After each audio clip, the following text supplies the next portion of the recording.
What musician? Okay, now that you're past that, you're in a, besides Chuck Berry, you're just playing Chuck Berry. Who are you looking up to at that age? Go, I want to play guitar like that guy. Like one of those up on the ceiling there. Yeah. So 15, and there's Frank there. There's Frank.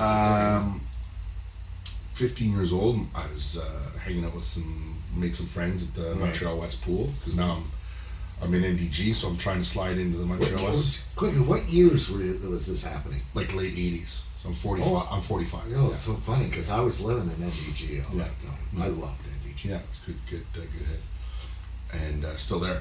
Anyway, so met this guy, hit it off. His mom had a turntable. Go back. His place in Montreal West, and he goes, yo, this guy plays guitar left-handed upside down. Left-handed upside down. So.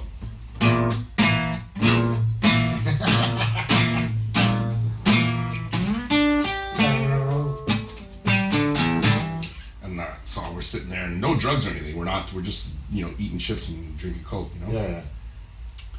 And Jimi Hendrix. But we thought that he played guitar like, he played like this. Yeah. But he didn't. He flipped the strings. But we thought that he was playing upside down. Yeah. Now, Albert King, Doyle Bramwell II, there's a lot of guys who do play that, like they bend the wrong way. But so that got me into Hendrix. Yeah. Then I heard Muddy Waters, I think, on CKUT. Yeah. People say Man Without a Home, just a Rolling Stone, and then I got into blues, which fortunately for me, at that age, there's a lot of people getting into glam rock, Poison, Bon Jovi, hairband rock, which for the time when you're coming up, it's just an evolution. It was just never my cup of tea. Yeah. You know what I mean? So I, because I had buddies who were all into like the, or what is the Van Halen like there? No. All that stuff with, and it just wasn't my bag. So that's again. That's where you went. Michael J. Fox, Back to the Future. Yeah. So you stood out. He's like, why the fuck did you pick up the guitar? No, I told you to bring a guitar. I know. So I got mine down here. It's not as good as yours. Well, that's fine. Corey fixed that one. Yeah. Corey. And that one. My man Corey. Yeah. It needs a little touch up again. But feels great. Yeah. Hey, this is Shane Murphy, and you're watching Jake Out Loud. Subscribe. Lots of good stuff. Cheers. So, this I didn't know about you. I mean, known you for years. Big Sugar, the Canadian band. They recorded some of your songs. Yeah, so I signed a record deal in 2008. Yeah. They said, who do you want to produce?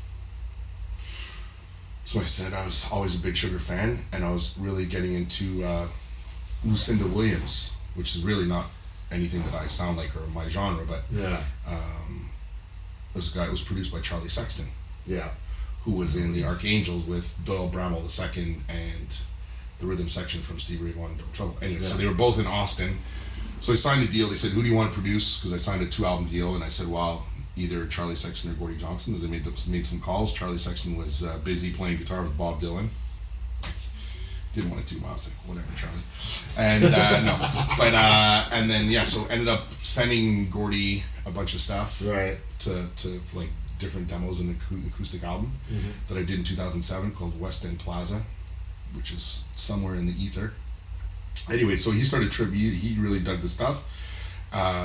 Went down there, did 5 songs, scheduling, blah blah blah. Came back up. I ended up self-producing the first album for that record label, Big Fat Truck, Street Money Miracle, and then I had 5 songs that I recorded, but it was very sort of, and Gordie and I had really both, and he before I did, but we sort of hit it at the same time, was like heavily influenced by reggae. So that was sort of Gordie and I, our touchstone, why I guess why he's expressed an interest in working with me, because he could work just another blues player. There's a ton of them, but the sort of the reggae thing, and I done a lot of research. Both. Yeah, so those 5 songs being heavily influenced by reggae, the record company was like, it's a little too risque. So produce your things. Well, they kept it because they wanted. Then I did another one, and then did 5 more songs. Okay. So then from that collection of songs, he's like, listen, I like these. I think it was 4 or 5 songs, and he did We did a song called Done in the Dark. He put that, I did a duet with him on Revolution Per Minute, which I think came out in 2010. And then Calling All the Youth, I think he did 3 songs. And I think there's another one somewhere. But yeah, so, you know, super cool guy. So he's in Austin and was recorded at Willie Nelson's. So you went down there? Yeah. Recorded at Willie Nelson's studio. Nice studio? Yeah, very, very like. Is he state of the art or is he? No, well, state of the art for like, yeah, everything's super high end. Yeah. You know, it's like a 24 track Neve. Yeah. You know, 48 track SSL. Everything. It's not like, you know. Sometimes you go to studios. You think it's and they have a 4 tracks. No, but no. You go somewhere and they'll have a Neve, which is a great piece of equipment. Right. You know, Beatles, Zeppelin, all that stuff. That's what they used. Rupert Neve made these boards, so then you see them. And a lot of the time, you know, you can afford the Neve, but you can't afford to fix it. So you'll be like, okay, well, I have the 24 track Neve, but tracks 7, 9, and 13 don't work. There, everything works. Yeah. Like all the amps you want. It was on a golf course that he owned.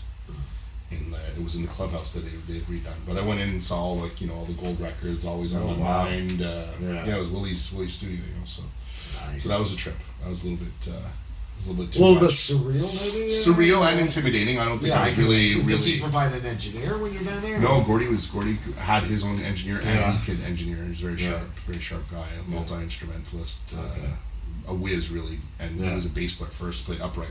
Most people don't know Gordy.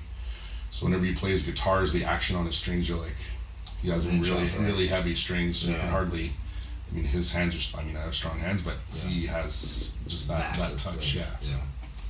Wow. You know, so that's how that happened. Anything else get published since then? Or do you still, when you record now, do you still, hey, I want this published, or anyone request anything from you?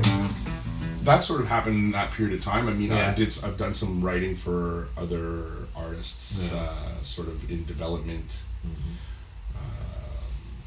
Working with, you know, in more as a lyric writer. Oh, okay. And so been doing that, gigging, recording my own thing, and I just doing that. Do you have anything new out there, or kind of? Yeah, I've been sitting on this one song for like 3 years, but I finally got it mastered like a couple months ago. So I'm gonna release. Is that the one you told me about last summer? No, those are the 3. So those ones, So you throw me under the bus now. So well, you know, I'm a procrastinator. I know. No, that's gonna be. I'm working on an album now, and it's it's gonna be a long album. I think it's gonna be a double album. Oh, really? Yeah.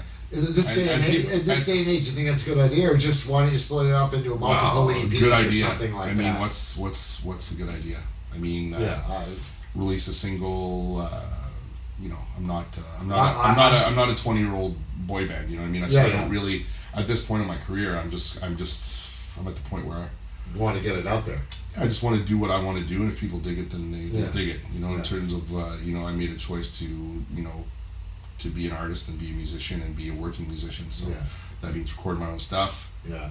Play in bars, do what I have to do to earn a living, and that's right. And so it's a double album, and people are like, oh, you know, and they all make that face. They all go, do you think you should do that? And I'm like, well, at this point, I just want to do what I want to do. So but it's come as a big chunk of music, and it's like we're at like 28 or 29 songs. Okay. It's like 2 hours of music. Right. And you know, people, if they don't dig a song, they just go skip to the next one until they so instead of 10 options, they have 28 options. Yeah, why not? It's better than releasing a single.